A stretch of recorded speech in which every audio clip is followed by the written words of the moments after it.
Vocês estão me ouvindo? Tudo certo, mano. Tá aparecendo os Certo? slides também. Tá, vamos lá. Tranquilo? Tudo certo aí aqui. Boa noite para todo mundo. Eu vou ministrar hoje a aula sobre aspectos farmacológicos, ok? Eu sou acadêmico de medicina e aluno da UFAC, ok? E sou ligante atualmente da Latam. Meu nome é Juan Maxwell Pinto de Alencar.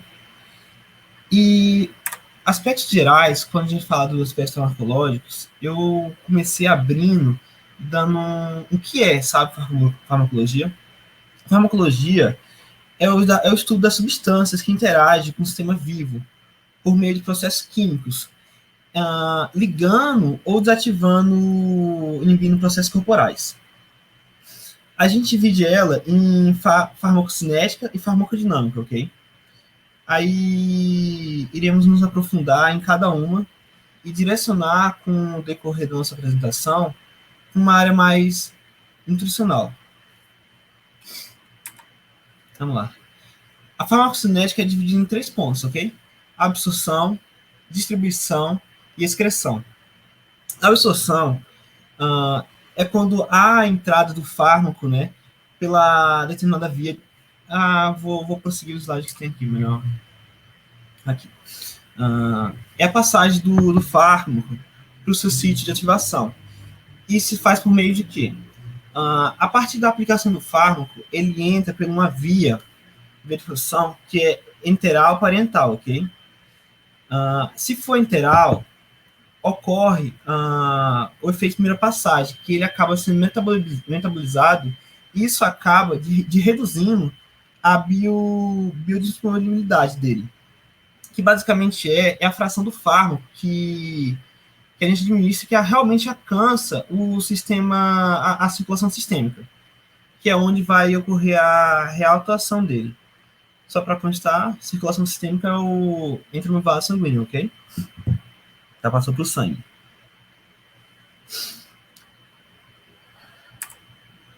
Vamos prosseguir para o conceito de distribuição. A partir da absorção, né, ele passa para o nosso sistema sanguíneo. Nisso, há necessidade da perfusão, né? Ele entra com mais facilidade ou sai de parte do corpo onde tem a maior fluxo sanguíneo, que é por onde ele se movimenta, que ele é distribuído. E o volume de distribuição, basicamente, é o volume do fluido que é armazenado, contido para ter a concentração. No caso, a gente administra e vê quanto é necessário para ter a real eficácia do fármaco. E a especificidade, né, que cada fármaco atinge determinada área ou função. No caso, a gente aplica um fármaco buscando um efeito numa área, tanto em determinadas áreas. E a partir disso vem o processo de excreção. A excreção do fármaco, a principal, é a renal, ok? O fármaco ele passa pelos nossos rins, que é onde ele filtra todo o nosso sangue, né, o sistema renal, pelos seus néfrons. E nisso acaba excretando na urina o fármaco. Além disso, uma parte passa pela nossa digestão, né, e acaba sendo pelas fezes. Outro fator também é pelo suor. A gente pode observar que ocorre essa excreção não só de fármacos, sabe? Por exemplo, de álcool. Quando há uma ingestão excessiva de álcool, acaba que quando você acaba suando, você tem esse cheiro. E da mesma forma, é o suor, acaba saindo por ele. E aqui foi um modelo que eu consegui, né, para ficar melhor isso. O conceito de absorção. A gente aplica o fármaco por determinada via, e nisso há a biodisponibilidade depois do efeito primeira passagem, que acaba sendo a fração da dose que chega à circulação sistêmica, que eu acabei citando. Aí está a distribuição, que é o volume de distribuição, né, que é a quantidade de fármaco distribuído pelo organismo no sistema sanguíneo. e de excreção, que é o renal, que é um evidenciado mais importante, o sudoríparo e o salivar, e o fecal biliar, ok?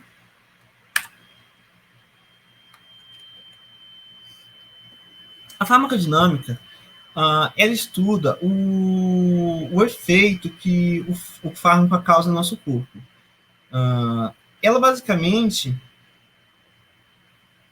ela analisa as respostas fisiológicas e clínicas, no caso, o resultado que esse medicamento, remédio atingiu, sabe?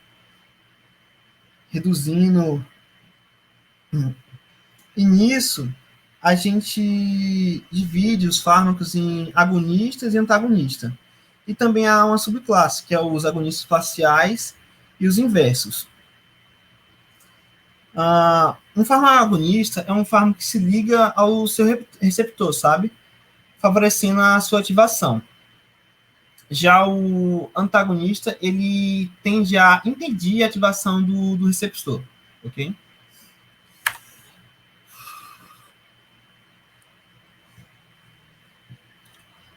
Aqui a gente vai para uma área mais nutricional com o fármaco, ok? Nisso, a gente tem que se ater que, com base na nossa alimentação, tem uma influência em como o fármaco ou o medicamento atua no nosso corpo. Na absorção, acaba que algumas vezes ela pode ser retardada, pode ser reduzida, sabe? E dependendo de vitaminas ou alimentos que você está ingerindo, acaba cessando ou inviabilizando o sítio de ativação do fármaco, reduzindo o seu efeito, ok? E na excreção, há alimentos que fazem o nosso fluxo urinário aumentar, ou então, quando há uma ingestão de fibras muito altas, há um aumento na excreção de fármacos com compostos lipossolúveis, tá bom? Agora vamos falar de algumas drogas que são muito importantes para a terapia nutricional, ok? Que são as vasoativas, são drogas que atuam principalmente em efeitos vasculares, no caso, do sistema vascular.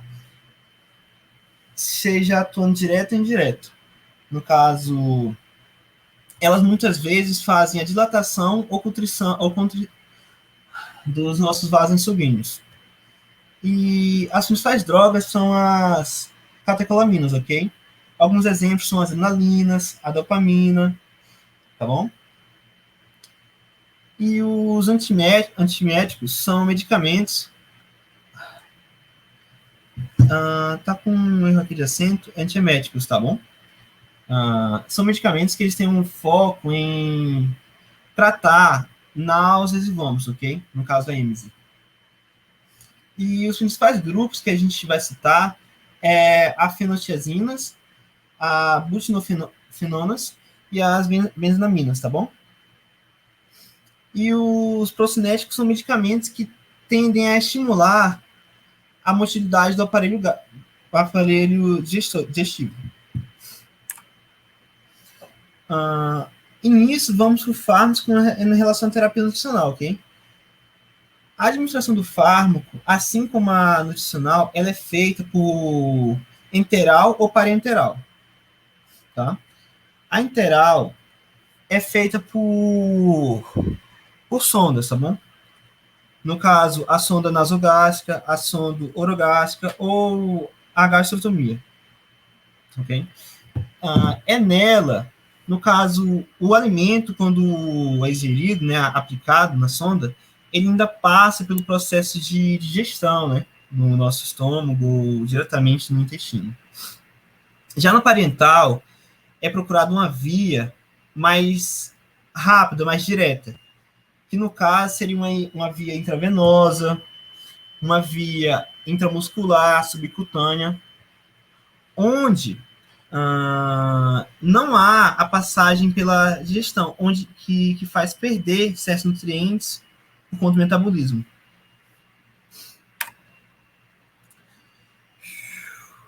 Nutrição enteral, a gente tem que se ater que os medicamentos têm que ser líquidos e podem ser medicamentos macerados ou triturados, mas deve ser evitado. As sondas, já citei, né, que são as nasogástricas, orogástricas, gastrostomia, e também tem a sonda, se não me engano, é a que coloca direto no jejunostomia, lembrei, tá bom? E efeitos colaterais, acaba que como ela vai para o nosso aparelho digestivo, pode causar irritação no sistema gástrico, ok? E, além disso, tem uma certa perca, né, do medicamento no processo de metabolismo e absorção por parte do nosso intestino. Na parenteral, o alimento tem que ser aplicado de uma forma líquida, ok? Totalmente. Ele é diluído e a gente busca sempre procurar uma densidade, a viscosidade ideal, que depende. A sonda pode ser feita por via intravenosa, periférica, por acessos centrais, tá bom? E os colaterais é que muitas vezes, quando dá o medicamento,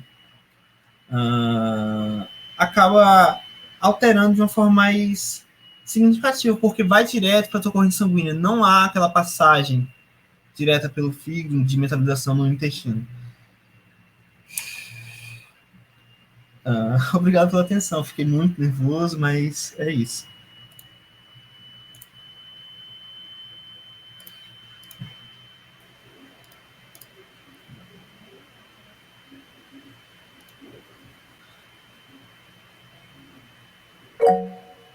É isso então, pessoal. O Paulo gostaria de falar. Então é com o Paulo agora a palavra. Só para complementar alguns exemplos, né, que o Juan acabou de falar, é que o seguinte, a gente tem realmente interação de medicamentos e é muito importante conhecer essa interação de medicamentos com alimentos. E tem que fixar realmente essas interações.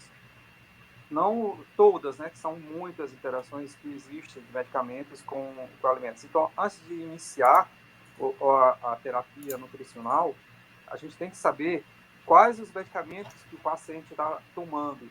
Porque, por exemplo, se ele estiver tomando um medicamento conhecido como carbamazepina, ela não pode... eu estou citando um exemplo, estou criando um exemplo, certo? Não é seja assim. Ele está tomando um carbamazepina e está prescrito, vamos supor que seja prescrito para ele,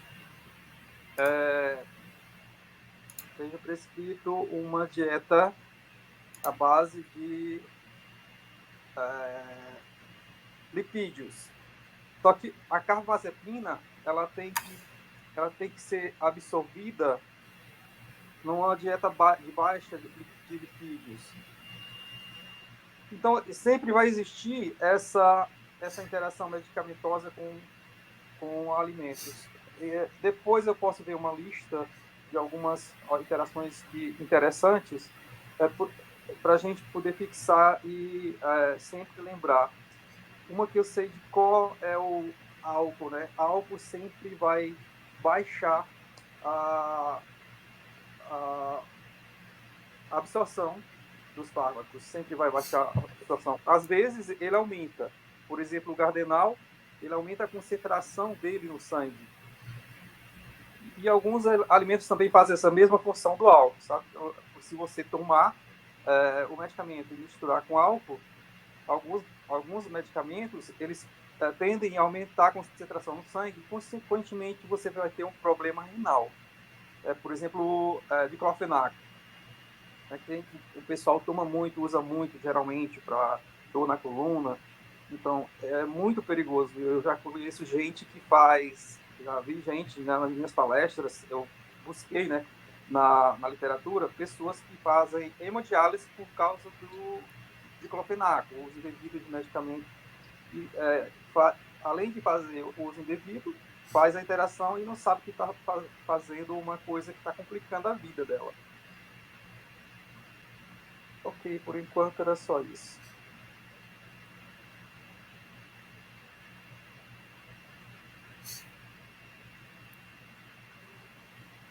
O pessoal está comentando muito no chat aqui, parabenizando o Juan pela aula, foi bem objetiva.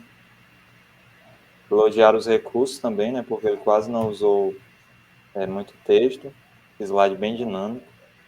Então, todos estão dando os parabéns. Se alguém tiver mais um comentário, alguma dúvida, pode ficar à vontade. Agora é o momento da discussão.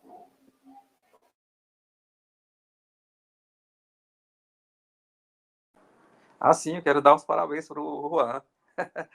Senti uma revisão de farmacologia, dos meus tempos de farmacologia. Muito bom, Juan. Obrigado, obrigado. Tô só tentando vencer o nervosismo, mas vai melhorar isso. Mas não pareceu muito, não, que você estava nervoso, não. Você está bem dominando o assunto.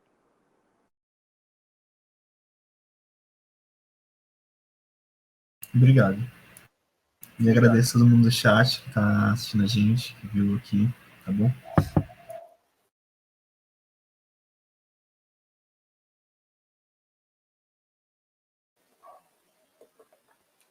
Verdade. Chegou mais um convidado, Vitor Barros. Seja bem-vindo. Chegou um pouco depois da explanação, mas a gente está no momento de discussão agora. O Juan explicou sobre os aspectos farmacológicos, sobre as principais drogas que são usadas dentro do contexto da terapia nutricional. E essa aula de hoje é muito essencial, bem importante, porque a gente vai ver mais à frente, né? Então, na próxima palestra, na próxima aula, vai ser o Paulo que vai falar justamente da hemodinâmica, né? E o Juan hoje abordou as drogas vasoativas, que são imprescindíveis para você entender a estabilidade hemodinâmica do paciente. Então, tem momento que, dependendo daquele quadro clínico, o paciente ele está com hipotensão, a pressão baixando, a frequência cardíaca muito alta.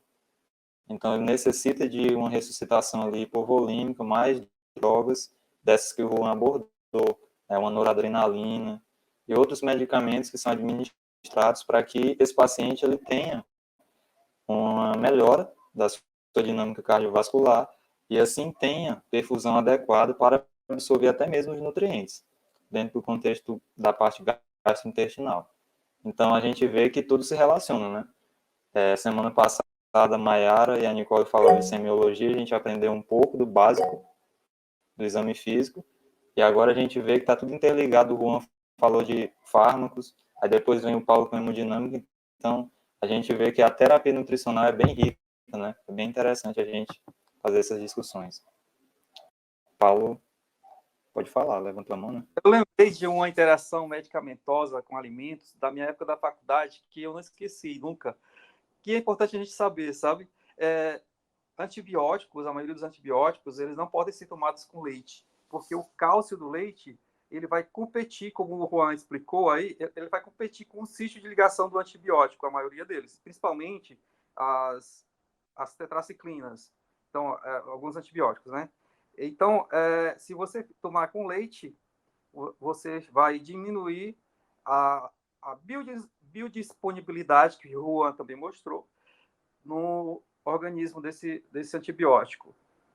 Então, essa é uma coisa que a gente tem que guardar, muito interessante, né? E as drogas vasoativas, realmente, como o Emerson estava falando, são muito importantes que a gente tenha um conhecimento básico, né? Para poder ter uma noção do que vai ser feito na hemodinâmica. Isso, na verdade, é um adiantamento do que vem na próxima semana.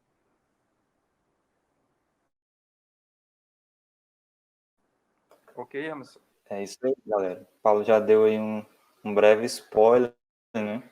Tem muita coisa aí pela frente, então vocês que estão com nossos convidados aí, fiquem atentos às redes sociais, porque tem muita coisa boa, muito conteúdo bom aí pela frente. Pessoal, agora é hora da gente conversar, viu? Ainda tem bastante tempo, o Paulo foi bem objetivo. Não fiquem tímidos, não. Vamos discutir que a conversa... Acho que dá para citar também aí como uma interação de fármaco e nutriente, que acontece muito, são que as pessoas usam muito inibidores de bomba de próton, né? Os omeprazóis, os prazóis da vida, tem vários tipos. E eles alteram o pH do estômago, né? Porque eles vão inibir as bombas de próton, e assim o pH vai ser alterado. E muitas das enzimas, né, que vão agir ali na digestão das proteínas, né, principalmente, que elas são iniciadas ali no estômago, elas vão estar dificultadas. E aí, às vezes, a pessoa, né, sofre de algum problema de digestão e não sabe o que é, acha que está com alguma alergia ou então intolerância a algum alimento, e às vezes não sabe que é a interação com o medicamento que está dificultando a digestão das proteínas, e elas acabam chegando do intestino, né, em um tamanho não adequado. São muitas as interações que existem, né?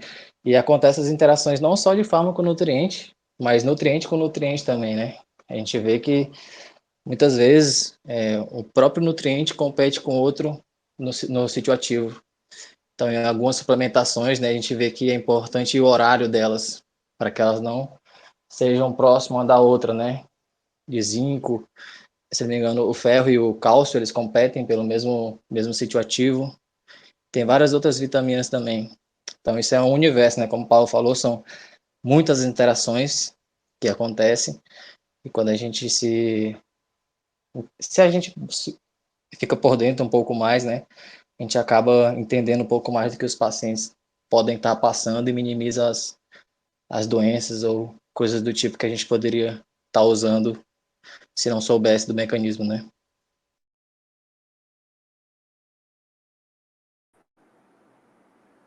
Exatamente. Evita uma pedida de um batalhão de exames para descobrir o que o paciente tem. Exatamente. Aí quando a gente vai na anamnese, né? Porque por isso que a anamnese é o início de tudo. Quando a gente vê o histórico dele, o que ele está usando, né, o que ele faz, a gente já consegue aí limitar bastante o que a gente poderia estar fazendo esse paciente passar sem necessidade, né?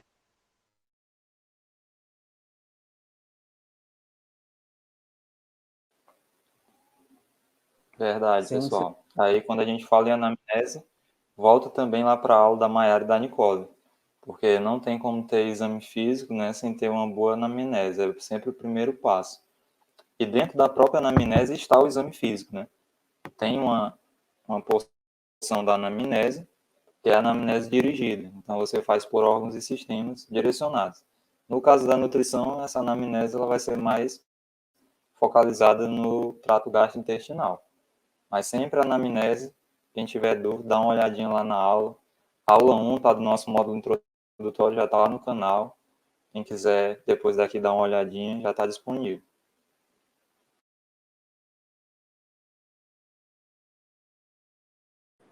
Aí, voltando aqui sobre as drogas vasoativas, é importante também saber o momento de usar elas, né? Principalmente quando o paciente esteja com os padrões hemodinâmicos instáveis, né? Então, tem que saber quando que vai usar cada uma e se elas vão interagir com alguma dieta nutricional. Porque todas as drogas, por mais que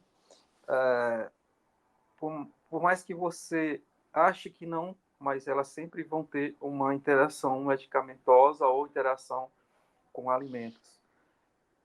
As principais, que são as catecolaminas, todas elas apresentam interações com outras drogas.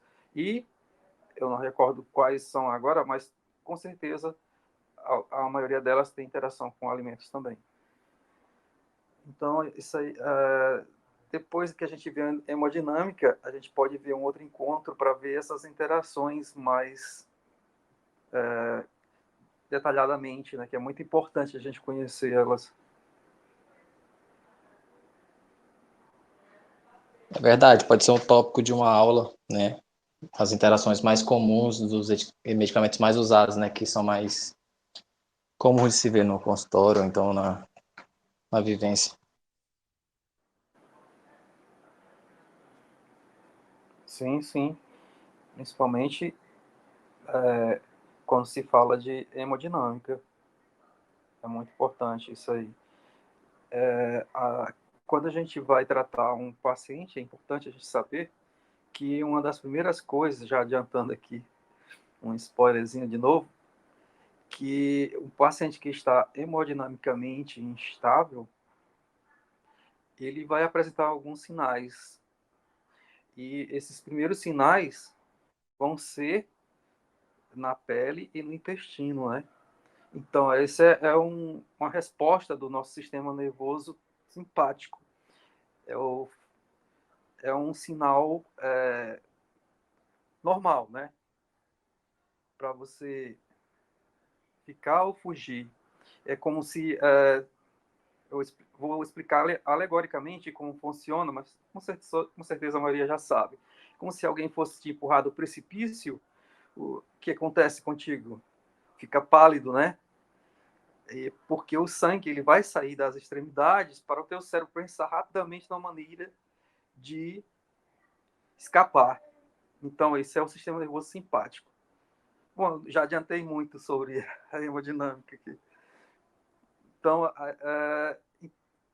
voltando aqui para a pele e intestino, então, em si, os primeiros sintomas da hemodinâmica são na pele e no intestino. É muito importante que a terapia nutricional esteja bem a par da hemodinâmica, porque a partir disso é que será decidido que tipo de nutrição será dada, né? A enteral ou a parenteral.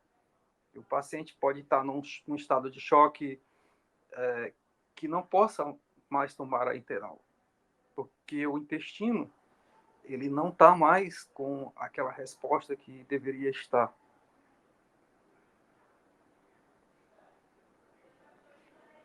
Mais alguém tem mais algum comentário?